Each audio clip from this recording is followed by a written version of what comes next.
Hello, everyone. Welcome to my top 10 best TV shows of 2021 video. This video is a little bit late, and I apologize for that. In any case, I saw a lot of TV shows in 2021, and I decided for the first time to do a top 10 best TV show list on my channel. And the reason why is because 2021 was such a great year for TV.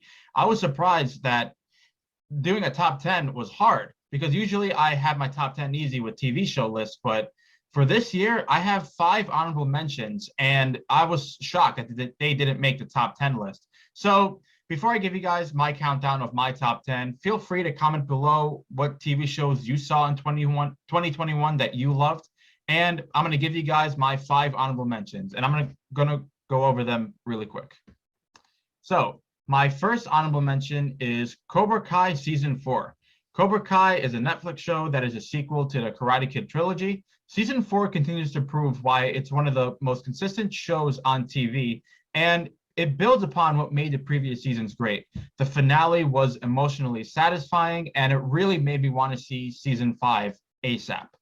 The next honorable mention is Snowfall Season 4. Snowfall is easily one of the most underrated shows on TV right now. It is shocking that a show this fast-paced, well-made, and enthralling doesn't get the recognition that it deserves. In my opinion, Season 4 is the best so far, and the finale was just crazy. Season 5 comes out next month, and I cannot recommend Snowfall enough. It's on FX, and it's also on Hulu. Anyways, my next honorable mention is Cobra Kai Season 3. So as I stated before, Cobra Kai is just one of the most consistent shows on TV right now. It's so impressive how they came out with 2 seasons and both of them were awesome. I would actually say I liked Season 3 a little bit more than Season 4. Season 3 focused a lot more on family relationships, and it also focused on PTSD, and I really appreciated it for that. And I just thought as a whole, it was just such a great season and a wonderful addition to the show. My next honorable mention is Loki Season 1. So as you guys know, 2021 had 5 Marvel shows that was on Disney Plus, and I enjoyed them all a lot, but by far the best was Loki. Loki has always been one of my favorite characters in the MCU, and this show explores his character in such a different way. I'll also go as far as saying that Tom Hiddleston gives his best performance as a character in this show. So Loki Season 1 was awesome, and I loved it. It's definitely on my best of the year list. And my last honorable mention is the Underground Railroad. So this miniseries on Amazon Prime, it felt cinematic in the best way. This is not really an easy watch, but the craftsmanship on display is so masterful, and I was just engaged throughout. I would say with this show, it's not the type of show you want to binge. You definitely want to maybe watch 2 episodes a day just to really take it all in. And yeah, I can't praise this enough. Barry Jenkins directed this with such class, and the cinematography was beautiful. Despite some of the imagery being disturbing, the whole show was just, it was glorious to watch. So I love the Underground Railroad. I'm surprised it didn't make my list, but once again, 2021 was such a great year for TV. So with that being said, let's start the countdown of my top 10 best TV shows of 2021, starting with number 10. My number 10 is Dopesick. Dopesick is a miniseries on Hulu that came out of nowhere, so I was kind of surprised at how much I loved it. Dopesick is about the OxyContin epidemic that started in the 1990s, and this show is raw. It doesn't hold back at how this epidemic affected everybody and how, people really suffered with this addiction, and just how power hungry or money hungry people can be. And it's very heavily reliant on dialogue, but it is consistently engaging. Michael Keaton gives one of his best performances, and this show really stuck with me after I saw it. It's informative, engrossing, and importantly, eye-opening. Highly recommend checking it out. Number 9. My number 9 is Dexter: New Blood. Dexter has always been one of my favorite shows, even with that terrible finale. So they decided to continue the story by making a miniseries. And, to be honest, I thought it was fantastic. It was so great to see Michael C. Hall back in the role because his performance is an all-timer in television history. And as far as I'm concerned, this miniseries, it was necessary because it kept on getting better. And And the way they were exploring his story and his relationship with his son Harrison, I thought it was really fascinating to watch. The villain was also great in this season too. He was pretty crazy.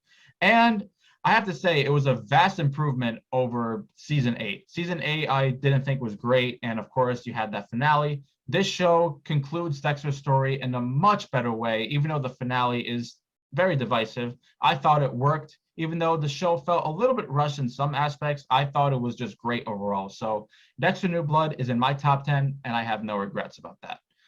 Number 8. My number 8 is Only Murders in the Building, Season 1. This show on Hulu is simultaneously a hilarious and engrossing crime show that stood out as one of 2021's best. When the story kicked in, I was immediately captivated from the opening scene until the end credits. So you have Steve Martin, Martin Short, and Selena Gomez. I never knew that this was a trio that I needed in my life because these three, they're so different from each other, but the way they interact and their chemistry is just off the charts. And honestly, there are so many twists and turns in this show that I did not see coming. And even the final reveal, it just kind of caught me off guard. But like I said, it's very charming, it's very entertaining, and as a mystery, it really works. So Only Murders in the Building, it's going to have a second season, and I'm really, really excited to see. I'm not sure when it's coming out, hopefully this year, but the first season, it kind of came out of nowhere once again, and it was just awesome. So Only Murders in the Building is a type of show I shouldn't say much about, but if you have Hulu and if you haven't seen it, you like mysteries, check it out. I promise you won't regret it. Number 7. My number 7 is Arcane Season 1. I'm not going to lie to you guys. I initially had no plans to see this show. I never played the games the show is based on, and honestly, it didn't really seem like the type of show that would appeal to me. I heard all the praise, and I decided, you know what? I'll just give it a chance. I binged the season in one day, and yo, this show is epic. I was completely blown away by how great this show was. First of all, on a visual level, the animation is just stunning and it has such a compelling story. I was surprised at how great the world building this show had. And just the characters, this show really focuses on characters and story primarily. And the action sequences, are, as great as they are, they're kind of secondary. And I love that about this show. Haley Steinfeld, my future wife, by the way, she killed it as voicing the main actress in the show, but everyone else did. The voice acting is top notch. Everything about this show really works. I know a lot of people have this show higher on their list. It doesn't take away how much I love this show. There's just 6 other shows that I personally preferred. But Arcane is definitely one of the best Netflix shows to have come out in 2021. There's 2 animated shows that I loved in 2021. This is one of them. And I can say that this show is for anybody. Like I said before, I never played the games, but I still was captivated by it. And I really want season 2 immediately. So don't pay attention to the fact that you haven't played the games if you're one of those people. If you want a great epic show, watch Arcane and you won't be disappointed. Number 6. My number 6 is Squid Game Season 1, the most popular show to come out in 2021. I know you've seen all the memes. Even people who hasn't watched the show are probably sick of this show, but I'm not. Squid Game Season 1, it's an excellent South Korean show on Netflix. It rightfully deserved the recognition it got, in my opinion. It's highly original, it's engrossing, and the violence here is brutal. The games that the characters have to play, they make the viewer on the edge of their seat. And some of the outcomes the show has are heartbreaking. But aside from enjoying it from a thrill perspective, it's the way the show focuses on the characters that really stuck with me. There's a lot of character development, and I was rooting for some of the characters for different reasons.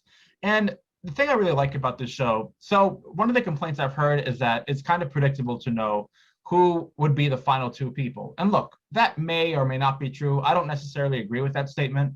But even if that's the case, I think this show does a really great job at showing you how desperate people really can be for money. You see some people do crazy things, and some of the characters you never would have guessed that would turn just evil or just like a completely different person. It's a commentary on that. And I loved Squid Game for a lot of reasons, but that's definitely one of the reasons why. And episode one, so the pilot of the show, it surprised me. I mean, I didn't really know what to expect going into Squid Game. So when I saw season one, my jaw was on the floor and I wanted to keep watching. And I got such a great show. Squid Game season one is number 6. They are making season two. It was initially supposed to be a mini series. So I do have my reservations. But if the writers can make another great story and if they're confident that they can do that, then absolutely, I'm all game. Number 5. My number 5 is Ted Lasso season 2. So look, I haven't seen a lot of Apple TV Plus shows, but out of the ones I've seen, without question, Ted Lasso is the best. I loved season 1, but season 2 to me is an improvement. It's a lot more funnier, it's more charming, it's more heartfelt. And what's so surprising about this season is the dark places it went to. I didn't think the show would go into some of the directions that it went, but it goes to show you how great the screenwriting is for this show. It manages to balance comedy and drama in such a perfect way. I mean, the transition of genres is just smooth. And for those of you who don't watch Ted Lasso, I feel like you're really missing out on such a feel-good show. You don't have to be a fan of soccer to like the show. If you just want a really endearing show with such great characters and a really compelling story, look no further. Apple TV Plus has Ted Lasso and Jason Sudeikis, who I really do like as an actor. It's his best performance. You don't see Jason Sudeikis, you see Ted Lasso. And I just love the way that they continue the story from the first season because you see Ted Lasso go into different directions, like I said, and same with the other characters. And I just thought, as a whole, it's just one of those shows that Ted Lasso, it aired every Friday, and I was just so eager for the next episode because of some of the directions that it took, like I said. And I can't really say anything more about Ted Lasso. It's just a show I can't praise enough. And season 3 is probably going to be just as wonderful as the other 2 seasons. So Ted Lasso season 2 is my number 5. Number 4. My number 4 is Midnight Mass. Midnight Mass is a miniseries on Netflix. Mike Flanagan, he directs all the episodes of this show, and Mike Flanagan is the man. Anytime he comes out with a show, it's instantaneously on my anticipated list. And Midnight Mass really proves how much of a great talent he is. It's an intriguing show that tackles themes of religion and faith and death, and it's done that in such a fascinating way. It's not really a horror show, even though there's definitely horror elements, but it's mostly a drama that focuses primarily on the characters and just what they're going through. It really is about the mystery. And the show has such shocking revelations, despite it being a slow burn, although I was never bored. It builds up to such an explosive finale. And wow, I was just captivated from the episode 1. I just really wanted to know what was going to happen because you have such great acting. You have a lot of arcs that are starting. They start off in such an interesting way, so you want to see how they continue that story. And most importantly, just the last 2 episodes or so, man, it's some crazy shit. So Midnight Mass is definitely a show that I feel like I can't say much about without giving too much away. But if you're someone who likes to watch shows that are different, and even like horror shows, I would say watch Midnight Mass on Netflix because it's so fascinating, it's intriguing, and it really is a commentary on religion, but not in an offensive way. It just shows you a certain side about it. You get to see a lot of hypocrisy of religion, and I'm glad the show didn't shy away from that. So Midnight Mass is one of my favorite shows of the year. It's my number 4. Number 3. My number 3 is Succession season 3. Look, Succession is a knockout from HBO. Every season of this show has been phenomenal. And look, I'm not riding the bandwagon, I promise. It's just this show fires on all cylinders. In my opinion, season 3 is the best. This show is a work of art. Succession is a type of show that has so many twisted characters. I mean, basically every character here is despicable and they're very unlikable, but you're so compelled to know what they're going to go through. And in some sort of way, you're sympathetic to some of the people because of their situation, even though they're not making the best decisions and overall they're not very good people. But Succession, this season in particular, so the thing about the show is it's primarily a drama, right? But there's a lot of elements of comedy. And the way they balanced that with this season, it was so perfect. And it made me wanting to watch the next episode right away. So thankfully, I binged the show, right? I didn't watch this show live. I decided to watch it because I've heard all the praise and all the Emmys that it won. And it's a show that I think a lot of people could benefit from. I think if you're in the PR field or in the communications field, you'll definitely get a kick out of this show because it's crazy. Every episode in particular for season 3, it left you with your jaw on the floor. And look, this show doesn't have explosions. It doesn't have action. All right. No, not many people get killed. It's not Game of Thrones. So when people say it's crazy in the context of, the genre the show is. And it works. The acting on this show is just phenomenal. The acting is just on another level in Succession. So I don't know what else I can say that hasn't been said about Succession because everybody raves about the show. But season 3, it was so good. And the whole show is so good, but season 3 in particular was excellent. So Succession season 3 is my number 3. So there's 2 shows left. We'll get to them. My number two is Mare of Easttown. So Mare of Easttown is a miniseries on HBO. I love HBO. I really do. They have so much great content and they constantly knock it out of the park. Mare of Easttown is a powerful character study and it made for such a riveting watch. It also presents a crazy ass mystery that left me guessing every single episode. I was wondering what the hell was going on. And look, Kate Winslet, she delivers a tour de force performance.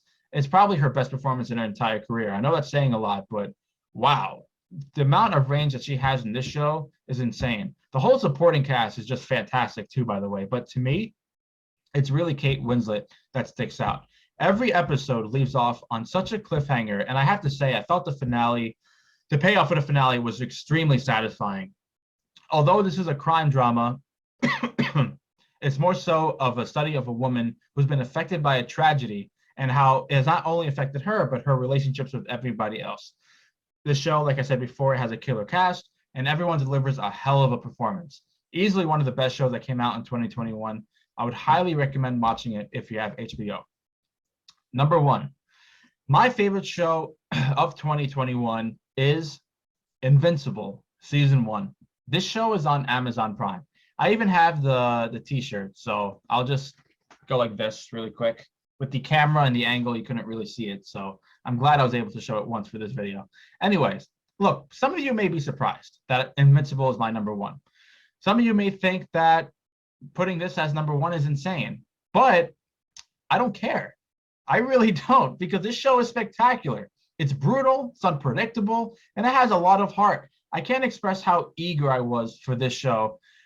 Before it came out, I don't know what it was. I never read the books, but something about it with the cast and the trailers, I'm like, I think I'm really going to love this show. And wow, this really surpassed my expectations.